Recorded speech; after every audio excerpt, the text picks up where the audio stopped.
Hello everyone, myself Professor Hardik Prajapati. I warmly welcome to you from Sri Siusha College of Commerce, Management and Computer Education. That is managed by Jain Citizens Education Society. In this video, we are talk about the principle of macroeconomics 2 in BCom SEM 4 department. So let us start today's lecture. Hello everyone. In this video, we will start our chapter number 6.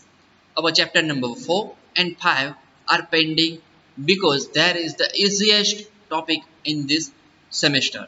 So, the hard topic will be studied firstly. Like a chapter number 6, International Financial and Finance Management Institution.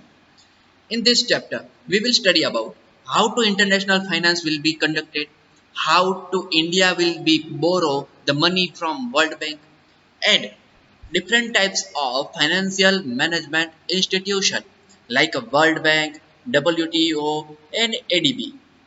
So, in this video, we'll study about all the how to international finance will be conducted and what are the types of the Indian institution for management and like a finance.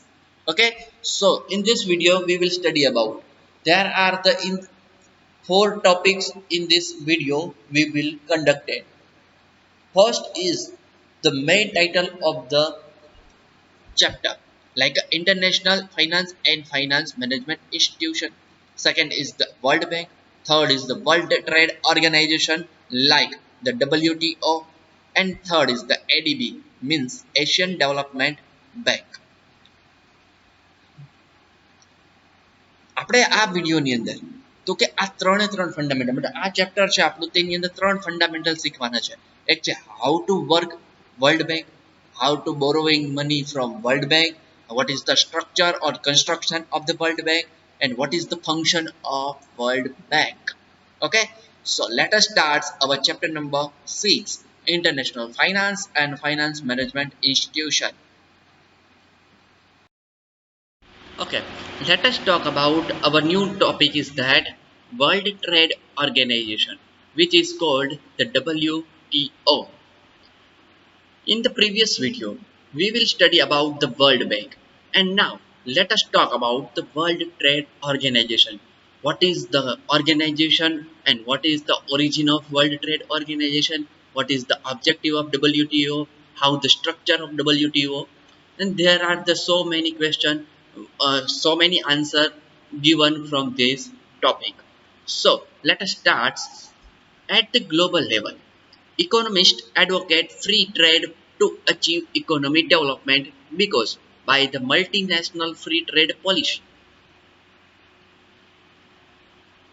whenever some country share with the product, commodities, services with another country, then it can be called the multi-level, yeah, international level trade. So the economic welfare of countries associated with the trades increase. Under the development countries require the foreign assistance as well as export markets. Under development countries like India, yeah, Bangladesh, Zimbabwe, Sri Lanka, there are the different types of country is a underdeveloped country. So their their company is required to develop with the assist with the foreign developed country like Russia, China, India. Okay, and as well as the export market, he requires the export for the some commodities and service to the foreign. It is the demand of the developed countries that duties are not levied on the developing countries by the developed country.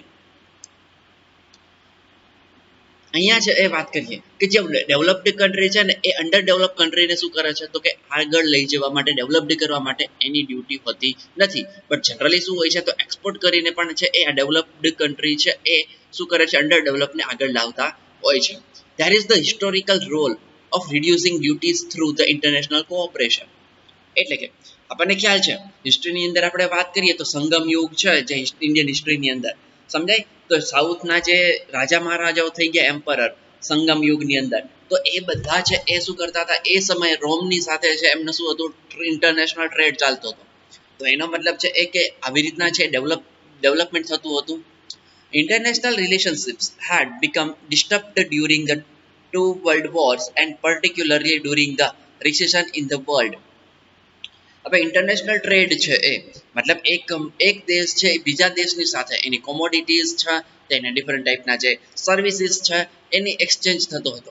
But હવે જ્યારે world war 1 એટલે કે 1994 to 1999, sorry 1919, and second world war is the 1941 to 1945, and the recession of the world, main recession in the world is that the 1930 American recession.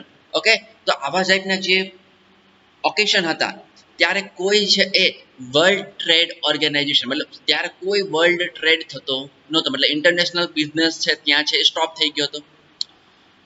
And the competitive devolutions, trade contracts between the two countries, there are the different types of the association with to exchange the services and commodity. Now, competitive devolutions, trade contracts between two created many obstacles in the international trade. હવે આપણે સમજો કે American અને Indian છે આ બંને વચ્ચે છે એ શું કરવું છે, ટ્રેડ ઇન્ટરનેશનલ ટ્રેડ કરવો છે. પણ એની સાથેના જે કરાર છે સમજાય, જેને આપણે ન્યૂઝ ચેનલની અંદર જોતા હોઈએ છીએ કે અમેરિકન જે ફોરેન મિનિસ્ટર છે સમજાય માર્ક પોમ્પિયો, તો એ ઇન્ડિયા દિલ્હીમાં આવેલ છે અને એની સાથે કરાર કર્યા, એમઓયુ કર્યા છે. તો એમઓયુ શું છે, તો એમઓયુ મીન્સ એ છે એક પ્રકારના one type of its contract સમજાય. તો એ શું કરશે, તો એની અંદર એક કોન્ટ્રાક્ટ હોય છે કે આટલી પ્રોડક્ટ મોકલવાની છે, તેની ઉપર આટલે ટેક્સ લાગશે, તમારી કોમોડિટી આટલી હોવી જોઈએ, આ રેન્જની હોવી જોઈએ, મતલબ આવા ટાઈપના છે એક કોન્ટ્રાક્ટ થતા હોય છે બંને કન્ટ્રી વચ્ચે. This added to intensity of recession and limited the volume of trade. અને આ જે કોન્ટ્રાક્ટ છે એટલે કે જે એમઓયુ છે એ શું કરી દે છે, તો limited of volume of trade એટલે કે લિમિટેડ તમારો જે એક કંટ્રોલમાં શું થાય છે, તો કે ઇમ્પોર્ટ અને એક્સપોર્ટ થતું હોય છે. તો કે yes in so the text 1943 to 44, England, Canada and USA had made negotiations about the post-war problems, and the USA in 1945 had instituted that international trade organization. Okay, world war 1 છે એ પછી world war 2 જો 1941 થી 1945 સુધી ચાલી, તો એ સમયની અંદર USA, England અને કનાડા આ ત્રણ દેશોએ શું કર્યું, તો નેગોશિએશન કર્યું અને એમને તો કે ઇન્ટરનેશનલ ટ્રેડ ઓર્ગેનાઇઝેશન છે એની શું કરી, તો કે એસ્ટાબ્લિશ કર્યું. અને the countries of the world protested against it, અને બધા દેશોએ આનો વિરોધ કર્યો. કેમ, શું કામ, કેમ કે ઇન્ટરનેશનલ ટ્રેડ ઓર્ગેનાઇઝેશન બન્યું એનો મતલબ એ ત્રણ દેશો છે એ પોતાની અંદર જ એટલે કે ત્રણ દેશો છે એ જ શું કરી શકશે, કોમોડિટી અને સર્વિસની એક્સચેન્જ કરી શકશે. એટલે કે આ છે એ બીજા દેશોને ગમ્યું નહીં. They said that if the international trade is made free from duties, the USA would reduce their domestic price level and US exports would go up. એટલે કે યુએસએ શું કર્યું, તો પોતાની જે ડોમેસ્ટિક જે પ્રાઇસ લેવલ હતું એને ઘટાડી દીધું અને એક્સપોર્ટ કરવાનું એને શરૂ કર્યું. કેમ કે એક્સપોર્ટ કરે તો શું થશે, તો વિદેશની અંદર ફોરેન માર્કેટની અંદર તેની પ્રાઇસ વધારે મળવાની, તો કે હા એટલા માટે and import of other countries would be reduce. અને યુએસએ શું કર્યું, તો કે બહારના દેશોમાંથી જે પણ પ્રોડક્ટ આવતી એને છે એ શું કરી દીધી, તો કે ઇમ્પોર્ટ કરવાની ઓછી કરી દીધી. તો કે યસ એટલે શું થયું, તો યુએસએ ને છે બંને બાજુથી એડવાન્ટેજ થયો, એટલે કે એક્સપોર્ટ વધી ગયું અને ઇમ્પોર્ટ છે ઘટાડી દીધું, એટલે કે એને બંને સાઈડથી એ શું થાય છે, તો કે એડવાન્ટેજ થાય છે. તો કે યસ, અને in these circumstances the other countries of the world will have to impose duties of the US imports and protect their native industries. એટલે કે હવે યુએસએ જે આ પોલિસી અપનાવી હતી એટલે કે ઇમ્પોર્ટ વધારે ઓછું કરી નાખ્યું અને એક્સપોર્ટ વધારે કરી નાખ્યું, તો એને જ કારણે બધા દેશો એને આ ગમ્યું નહીં. ધીસ ફિયર વોઝ ટ્રુ, અને આ ડર હતો એ સાચો પણ હતો. કેમ કે નહીતર અમેરિકા છે એક તો આમથી મહાસત્તા છે અને આના કારણે તો શું થઈ જાત, તો વધારે ને વધારે આગળ આવી જાત. તો due to domestic and international protest, the proposal was not accepted on October 30, 1947. three countries established the general agreement on tariff of trade. શું કર્યું? હવે આ જે ઇન્ટરનેશનલ ટ્રેડ ઓર્ગેનાઇઝેશન એમને બનાવવું હતું એટલે કે એસ્ટાબ્લિશ તો કરી ગયું હતું, પણ જે ઓફિશિયલી એને માહિતી મતલબ જે મંજૂરી મળવી જોઈએ એ મંજૂરી મળી નહીં. અને પછી શું થયું? તો ગેટની સ્થાપના થઈ. GATT means general agreement on tariff and trade, એટલે કે general agreement tariff and trade નામની જે સંસ્થા છે, ઓર્ગેનાઇઝેશન છે, એને એસ્ટાબ્લિશ કરવામાં આવ્યું. Out of this 23 countries, 12 were developing countries, એટલે કે જે 23 કન્ટ્રીઓ હતી એમાંથી 23, એમાંથી 12 કન્ટ્રીઓ છે કેવી હતી? ડેવલપિંગ કન્ટ્રી હતી, જે વિકાસશીલ દેશો છે, જે ત્રીજી દુનિયાના દેશો તરીકે પણ આપણે ઓળખીએ છીએ. તો આ જે દેશો છે એ હતી. અને એ સિવાય the brief agreement of GATT is as follows, અને એ ગેટ એગ્રીમેન્ટ શું હતા એની આપણે ચર્ચા હવે વિસ્તારથી કરીએ. Now let us talk about the objective of GATT were as follows. What is the objective of GATT? First objective is that to raise the standard of living of the people of the member countries. જે પણ member country હતી એટલે કે 23 જે country છે એની standard of living એટલે કે જીવન ધોરણ ઊંચું લાવવું લોકોનું, આ પહેલો ઓબ્જેક્ટિવ હતો ગેટનો. સમજાય? તો ગેટ છે એને યાદ રાખવાનું છે general agreement tariff and trade, એનું ફૂલ ફોર્મ યાદ રાખવાનું છે. મોસ્ટ આઈએમપી છે વર્લ્ડ ટ્રેડ ઓર્ગેનાઇઝેશન, આપણી યુનિવર્સિટી એક્ઝામિનેશનને લઈને. ઓકે, તો ઇમ્પોર્ટન્ટ છે. એની અંદર વાત કરીએ તો પહેલો ઓબ્જેક્ટિવ છે એ લોકોનું જીવન ધોરણ સ્ટાન્ડર્ડ ઓફ લિવિંગ છે એ આગળ લાવવાનું કામ કરવું હતું એ કામને. બીજું એક ઓબ્જેક્ટિવ હતો એમનો ટુ એન્શ્યોર ફૂલ એમ્પ્લોયમેન્ટ. એમને છે બધા જ લોકોને એટલે કે જે મેમ્બર કન્ટ્રી હતી 23 એને અંદર રહેલા એજ્યુકેટેડ અનએજ્યુકેટેડ જે પણ પર્સન છે તેને ફૂલ એમ્પ્લોયમેન્ટ ઉપર લઈ જવાતા. મીન્સ કે બધાને રોજગારી આપવી હતી. કેમ કે બધાને રોજગારી આપશે તો ઓટોમેટિક જીવન ધોરણ બધાનું ઉપર આવી જશે, એટલે કે સ્ટાન્ડર્ડ ઓફ લિવિંગ છે ઇન્ક્રીઝ થઈ જશે. તો કે યસ, આ એક પણ એનો ઓબ્જેક્ટિવ હતો. Third objective is that to increase and expand international trade.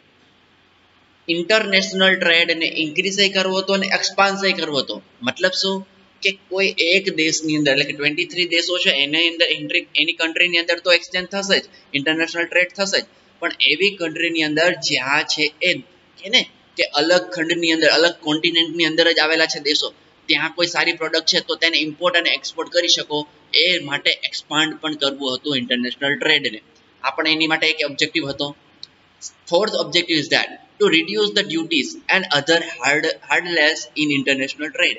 એટલે કે જે પણ ઇન્ટરનેશનલ ટ્રેડની અંદર ઓબ્સ્ટેકલ્સ હતા એ ઓબ્સ્ટેકલ્સને રિમૂવ કરવા. તો કે યસ, એટલે કે જે ઇન્ટરનેશનલ ટ્રેડ છે એ ઇઝીલી થઈ શકે એની માટે તૈયારી દાખવવી.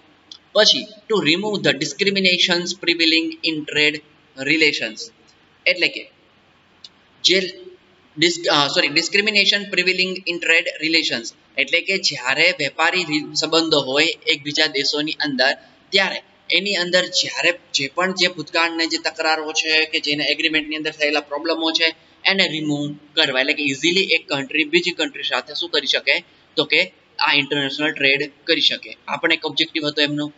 Six objective is that to maintain the price of primary goods in under developed countries. જે અંડર ડેવલપ્ડ કન્ટ્રી છે એ કન્ટ્રીની અંદર પ્રાઇસ લેવલ છે એ વ્યવસ્થિત રાખવું, એટલે કે પ્રાઇમરી લેવલ ઉપર રાખવું. કેમ કે એ કન્ટ્રી છે એ પ્રાઇસ લેવલ ત્યાં હાઈ હશે તો કોઈ પ્રોડક્ટ ખરીદશે નહીં. સમજાય? અંડર ડેવલપ્ડ કન્ટ્રી છે મતલબ હવે એમની પાસે ઇકોનોમી અનસ્ટેબલ છે તો તમે ત્યાં એ હાઈ પ્રાઇસ ઉપર તમારી પ્રોડક્ટ સેલ કરશો તો કોઈ મતલબ તેમના કસ્ટમર મળવાના નથી. તો એને પણ મેન્ટેન કરવું એક જરૂરી હતું એમની માટે. 7 is that to make markets of the developed countries available for the industrial goods produced by underdeveloped countries.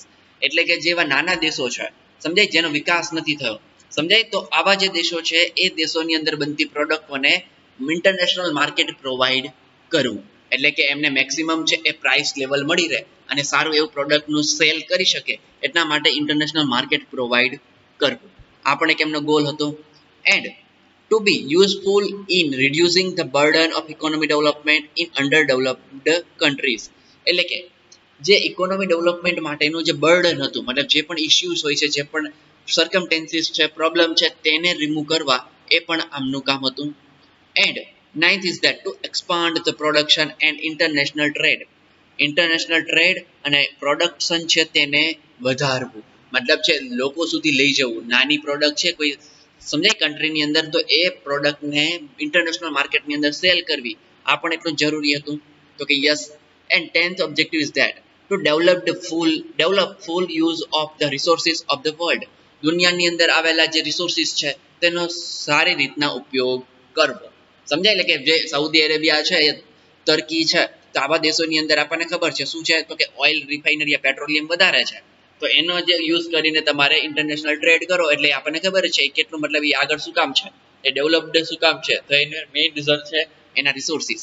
સમજાય? ઇન્ડિયાની અંદર રિસોર્સિસ શું છે, તો ફાર્મિંગ. તો કે યસ, તો આપણને એટલું બધું તો હજી માર્કેટની અંદર આપણને એટલી બધી સારી એવી તો કે સ્ટેબિલિટી નથી મળી. શું કામ? તો કે એના રિસોર્સિસ છે આપણા લિમિટેડ છે ફાર્મિંગ. તો કે યસ, અને બધા જ દેશો પાસે આવા રિસોર્સિસ હોય છે, તો એનો મેક્સિમમ યુઝ કરીને શું કરવું, તો કે ઇન્ટરનેશનલ માર્કેટની અંદર તેને સેલ કરવું. Okay. Now let us talk about the evaluation of performance of a GATE and critical analysis. What is the different types of evaluation? First is that from the very beginning, agriculture was considered as the special case only. The rules of GATE were hardly applied to it. એટલે કે જે GATE agreement હતો એ farming ઉપર લગાડવો કે નહીં એ સૌથી મોટો પહેલા ક્વેશ્ચન હતો એમની માટે. All developed countries followed agriculture trade policy. That was no consonance with the basic principle of GATE. એટલે કે બધી જે ડેવલપ્ડ કન્ટ્રી હતી ને એ બધા જ લોકો એગ્રીમેન્ટ કરવા તૈયાર થઈ ગયા. એગ્રીમેન્ટ છે એગ્રીકલ્ચર છે એની ઉપર. તો કે યસ, કારણ કે એમને ખબર છે ડેવલપ્ડ કન્ટ્રી છે એની પાસે ફાર્મિંગ છે નહીં, એટલા માટે. And only the Kennedy round and the Tokyo round, the agreement regarding the agriculture and dairy products were made, but liberalization for the agriculture products has been very low. એટલે કે જ્યારે ટોક્યોની અંદર જે રાઉન્ડ ટેબલ મિટિંગ થઈ અને કેનેડીની અંદર જે round meeting થઈ ત્યારે તો આને છે એગ્રીકલ્ચરને ઓછી માન્યતા મળી હતી કે એના એગ્રીમેન્ટની અંદર. તો કે એટલે કે ઇન્ટરનેશનલ સેલ થઈ શકે એટલા માટે. Producer of agriculture products resort to such as the native support policy, that export surplus become possible with the heavy subsidies only. મતલબ હવે જે ડેઇરી પ્રોડક્ટ છે એગ્રીકલ્ચર પ્રોડક્ટ છે તેને ઇન્ટરનેશનલ ટ્રેડ કરવો તો એ પણ છે એની માટે સબસિડીની જરૂરિયાત હતી, તો એ છે પ્રોવાઈડ કરવાની વાત હતી એક્સપોર્ટ કરવા માટે. એટલે કે આપણે કેમને જોયું. પછી નેક્સ્ટ હતું developed countries have removed the majority of barrier of tariff. એટલે કે જે ડેવલપ્ડ કન્ટ્રી હતી ને જે વિકાસશીલ દેશો છે એને તો કે ટેરિફ છે એ ઘણા બધા ઓછા કરી નાખ્યા. એટલે કે લોકો છે વિદેશી જે ફોરેન જે ગુડ્સ એન્ડ કોમોડિટીઝ છે એ ઇઝીલી શું કરી શકે, એક્સપોર્ટ થઈ શકે ડેવલપ્ડ કન્ટ્રીની અંદર. But they still refuse to remove some barriers. તેમણે અમુક બેરિયર હતા, અમુક જે ટેક્સ છે, અમુક એગ્રીમેન્ટ છે એ હટાવવાની ના પાડી. Not only that, but voluntary export control, low cost supplies, and the market barriers, etc., are still created by these countries. અને વોલેન્ટિયર એક્સપોર્ટ કંટ્રોલ એમના હાથમાં રાખ્યો, લો કોસ્ટ સપ્લાય કરી દીધી અને માર્કેટ બેરિયર છે એ એમને રાખેલું હતું જે ડેવલપ્ડ કન્ટ્રી છે તેને. આપણે કેમને જોયું. And the laws of GATE are often partial and prejudiced. તો શું છે આ લોઝ છે ગેટના એ કેવા હતા, પાર્શિયલ હતા, મતલબ જે પાર્ટીશન પાડે એવા હતા, ડિફરન્ટ કરી શકે એવા હતા. એન્ડ પ્રિજુડાઇઝ એટલે કે એ જે દ્વેષની ભાવનાઓ આવે બંને વચ્ચે એવા હતા.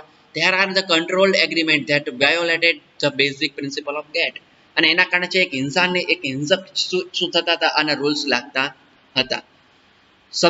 Subsidies are increasing and therefore the GATE becomes irrelevant as the rules regarding GATE are not clear. Such a things happen. હવે સબસિડી છે ને એ વધારી દેવામાં આવી તો ગેટના જે ગેટ છે એ કેવું થઈ ગયું, ઇનરિલેવન્ટ. તો કે યસ, અને એના કારણે છે એનું જે મેનેજમેન્ટ છે એ મિસમેનેજમેન્ટ થવા લાગેલું હતું. Has customs unions and free trade zones were sectionized. એટલે કે જે ફ્રી ટ્રેડ ઝોન હતા FTZ એ બધા કેવા થઈ ગયા, સેક્શનાઇઝ થઈ ગયા, ડિપાર્ટમેન્ટ વાઇઝ થઈ ગયા. And the rules of GATE were made distorted and there were misused. અને બધા લોકો હવે આ ગેટનો મિસયુઝ કરવા માંડ્યા. તો કે યસ, અને એના કારણે શું થવા લાગ્યું, એટલે કે ગેટના રૂલ્સ એન્ડ રેગ્યુલેશન છે એ કોઈ સચવાણા ન હતા. ચાલો, તો આપણો આ વિડીયો લેક્ચર છે અહીંયા પૂરો થાય છે. ફરીવાર મળીશું નવા લેક્ચરની સાથે નવા વિડીયોની અંતર્ગત. Thank you very much.